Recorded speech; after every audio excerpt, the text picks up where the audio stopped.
is inspiration? I want to know what it is and where we can find it. But the more I look, the more I think we don't find it. I don't think you can find inspiration, can you? I mean, I wonder about that myself.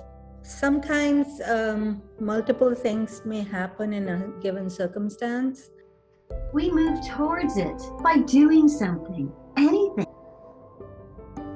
Kind of like making a wall or maybe making a house, and then suddenly something will happen that'll give you an idea that'll take you down a different path. You do stuff and you have sort of a muscle memory in your brain of this path might lead to this. Oh, I read something else somewhere before, and you have to do some of that groundwork. And sometimes what I find is I have to go and read a bunch of stuff or try some different software and walk away, and then like a day later it's like, oh my gosh, this fits with that. Yeah. And then inspiration immediately comes to me. But if I just been sitting there on the couch all day, that wouldn't have happened. I do that. I'll read books on tape, and I'll just listen while I'm working, and it allows me to think of so many different things that I may not be aware of. I don't think it's like a flower that you go looking for. When you were talking about how you don't think you find inspiration, but your process begins with just getting in the studio and starting something, doing something, anything. That was very much in line with what Ben and Layla, who own their own pool maintenance company in LA, said. What's happened is, and how I become inspired, is by doing something. Then, from that, opportunities come. It sounds like his definition is that you just work, and through learning and doing something, you have a trigger that gets you to take that next step. I'm the laziest person in the world. I am so lazy. I hate dishes. I hate laundry, cleaning. But there comes a time in your life when you have to take action. So if I don't want that dirty pile of smelly laundry over there, then I have to take the next action, the first action. And the first action is standing up. Being willing to do something with an open mind, to take action towards some kind of idea, can bring about the changes needed to succeed, no matter what the goal is. You have to be able to trigger that inspiration process through some kind of action. It's being willing to take the first action. And how does that move you to the next one? Sometimes, and a lot of times, you just have to move forward even without the inspiration. Because you have to move forward just regardless and let inspiration happen as it happens on its own. Well, in terms of the business that we're running together, I feel like that was really Ben's inspiration. It was his idea, his impetus that started it all. I never would have, it wouldn't have occurred to me that I wanted to start a business. It's more like a combination of things that happen circumstantially maybe, or in your mind, and you put things together and you create something out of that. And I think success is also similar to that. My idea of success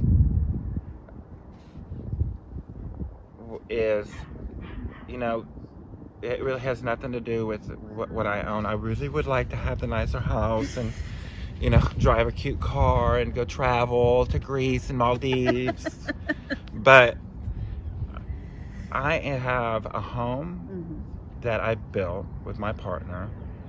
I went from the streets to property ownership, being a landlord, having built that property from dirt in 16 years.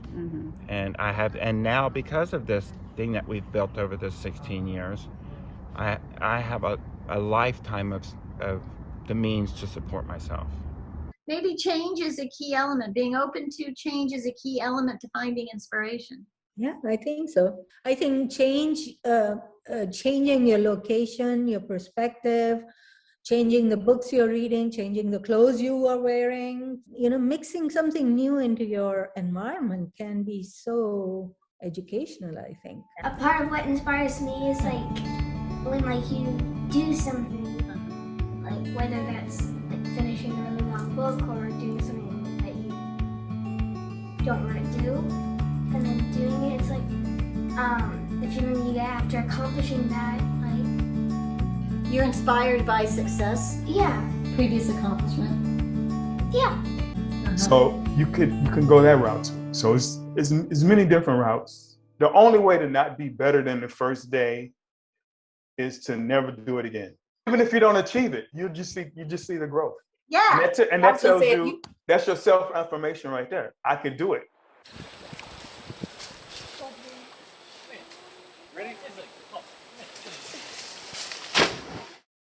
Here's a question for you. Are you a risk taker? I ask because in my own experience, it's when I step out of my comfort zone that I learn the most. It doesn't matter if I succeed or not because I still manage to learn something from the experience. I gain the courage and confidence needed to try again. Courage, right? You feel all this Taking risks, yeah. courage to go after the unknown, courage to fail, courage to look stupid among your peers. Some people seem more willing, even excited to take risks, while others struggle with the fear of failure or embarrassment if they do fail. There's a lot of embarrassment that comes with doing things that seem to be out of the ordinary or not trendy. During that process, learn to be comfortable with yourself, even if it feels weird or awkward or goofy or whatever the not cool thing is at the time. Your most ridiculous thing might be the most brilliant.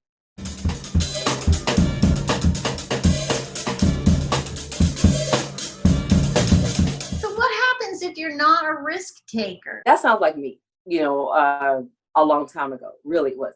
I met Nathan, and he was like, well, hey, can you do this? Can you perform this? And I just had terrible stage fright.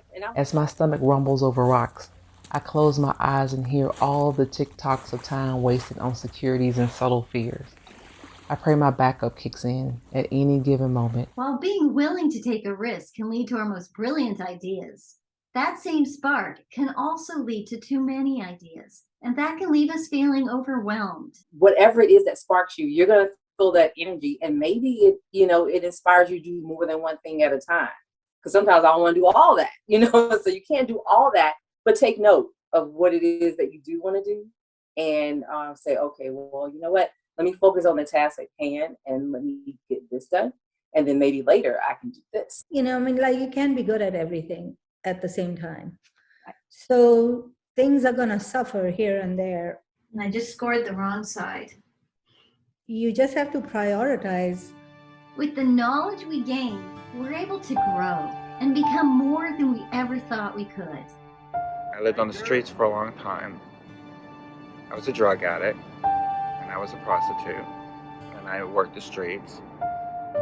And there was a day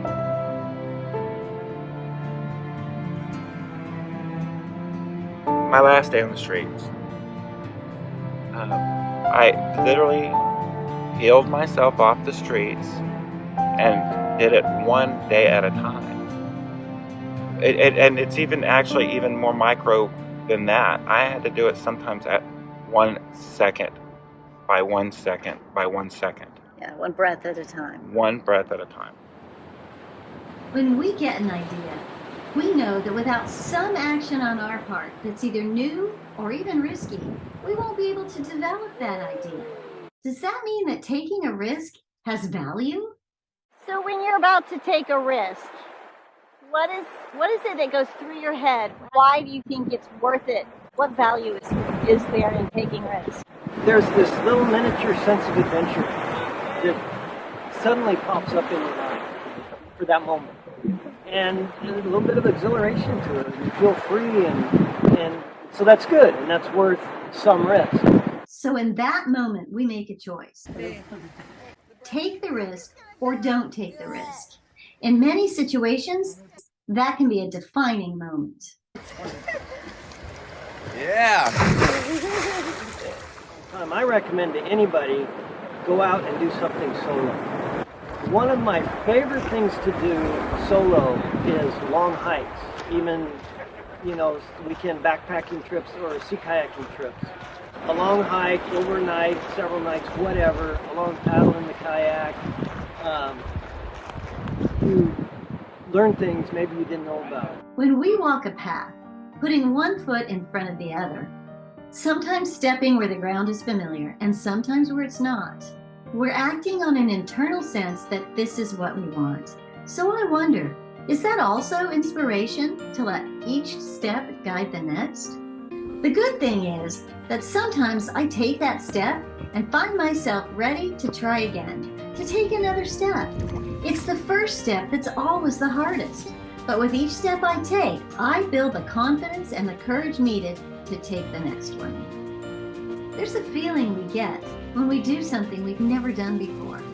And maybe in that moment, what we're really feeling is inspiration. I want to know more. So let's keep walking this path together and see what we can learn. See you next time. Just because I scratched, just because I scrapped.